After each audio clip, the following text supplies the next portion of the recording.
व्यापारी आणि निवासी संकुलाचा जो प्रकल्प के मार्केट याच्या उद्घाटन प्रसंगी भूमिपूजन उपस्थित असणारे आपल्या सर्वांचे मार्गदर्शक, महाराष्ट्राच्या राजकारणातील खरं तर ज्यांना मी कायम एक राजहंस मानतो ते नामदार बाळासाहेबजी थोरातसाहेब, तालुक्याचे आमदार शरददादा सोनवणे, माझे आमदार, माझे मित्र अतुल शेठ बेनके, संजय शेठजी काळे, किशोर शेठजी दांगट, पांडुरंगजी पवार, नेताजी दादा डोके, शरदरावजी देंडे, अनंतरावजी चौगुले, मंगेशांना काकडे, प्रसन्नांना टोके, माऊली शेठ कुराडे, जेल गुंजाळ सर, पूजाताई बुट्टेपाटील, रंगाताई गोडके, एनएमजी काळे, प्रकाश शेठ ताजने, जीवन शेठ शिंदे, विकी शेठ काकडे, महेंद्र शेठ पाडेकर, सावळेरामजी पाडेकर, सारंगभाऊ घोलप, सविताताई भुजबळ, आजच्या कार्यक्रमाचे निमंत्रक प्रीतम शेठ काळे आणि अजितजी कुऱ्हाडे, उपस्थित सगळेच मान्यवर, आपण सगळेजण खरं तर बराच उशीर झालेला याची सगळ्यांना कल्पना आहे. सगळ्यांच्या भावना, एखादा चांगला प्रकल्प जेव्हा उभा राहतो तेव्हा हा प्रकल्प उभा राहत असताना या प्रत्येकाच्या चांगल्या भावना या प्रकल्पाच्या पाठीशी असणं तितकंच गरजेचं.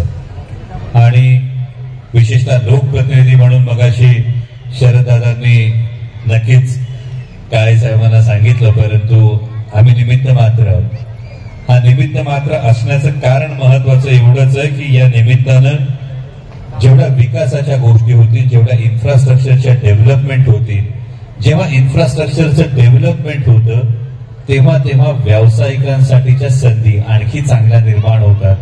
म्हणजे बरीच वर्ष पुणे नाशिक हायवेचं काम आपलं होतंय नाही होतंय, होतंय नाही होतंय असं असताना पलीकडे बाळासाहेब थोरात साहेबांनी जे पुणे नाशिक हायवेचं काम आहे ते धडाधड जेव्हा मार्गी लावलं तेव्हा नकळत आपल्यावर पण एक नैतिक दबावाला आपल्याकडचं पण काम मार्गी लागलंय.